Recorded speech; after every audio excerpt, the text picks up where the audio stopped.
నమస్తే.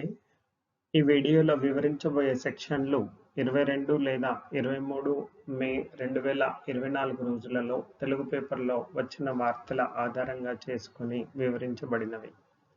ఈ సెక్షన్ల ప్రకారమే కేసు పెట్టారని నేనేమి నిర్ధారించటం లేదు. ఈ వీడియో పూర్తిగా పరిజ్ఞానం కోసమే కానీ ఇంకా ఎలాంటి ఉద్దేశ్యం లేదు. మీ అందరికీ తెలిసిందే, శ్రీ పెన్నెల్లి రామకృష్ణారెడ్డి గారు వైకాపా ఎమ్మెల్యే పోలింగ్ రోజున రెంటచింతల మండలం పాల్వాయి గేట్ పోలింగ్ కేంద్రంలో ఈవీఎం, వీవీఐఎం ప్యాడ్లను ధ్వంసం చేశారని ఆరోపణ ఉంది.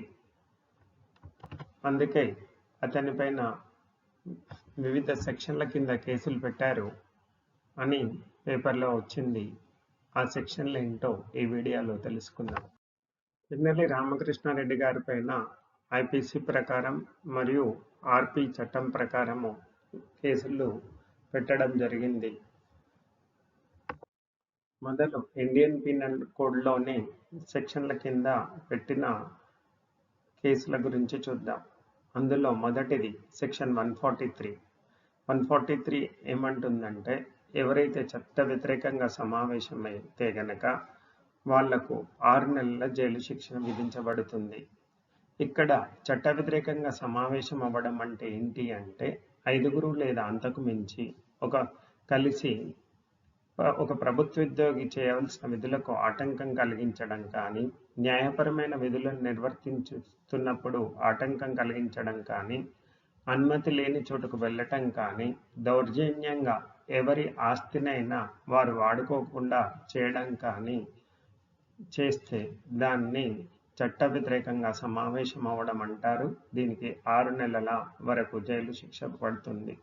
147 ఆఫ్ ఐపీసీ ప్రకారం అల్లర్లకు ఎవరైనా పాటుపడితే వాళ్లకు 2 సంవత్సరాల మేరకు కారాగార శిక్ష విధించబడుతుంది. సెక్షన్ 448 ఆఫ్ ఐపీసీ ప్రకారం హౌస్ ట్రెస్పాస్ చేస్తే 1 సంవత్సరం మేరకు జైలు శిక్ష విధించవచ్చు. హౌస్ ట్రెస్పాస్ అంటే ఇతరుల ఆధీనంలో ఉన్న ఆస్తి ఉంచబడిన స్థలంలోకి అనుమతి లేకుండా చొరబడటం.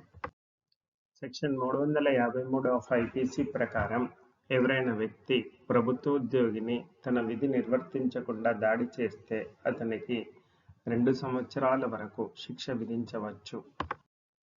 ఇండియన్ పీనల్ కోడ్లోని సెక్షన్ 120B ప్రకారం నేరపూరిత కుట్రకు పాల్పడితే ఉరిశిక్ష కానీ 2 సంవత్సరాల జైలు శిక్ష కానీ విధించవచ్చు.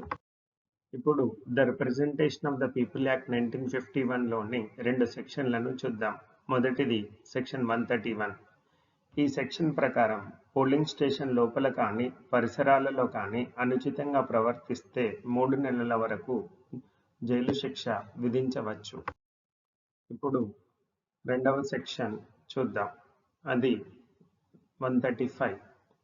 ఈ సెక్షన్ ప్రకారం ఎవరైనా పోలింగ్ బూత్ నుంచి బ్యాలెట్ పేపర్లను తొలగిస్తే అది నేరంగా పరిగణింపబడి 1 సంవత్సరం వరకు జైలు శిక్షకు గురయ్యే అవకాశం ఉంది.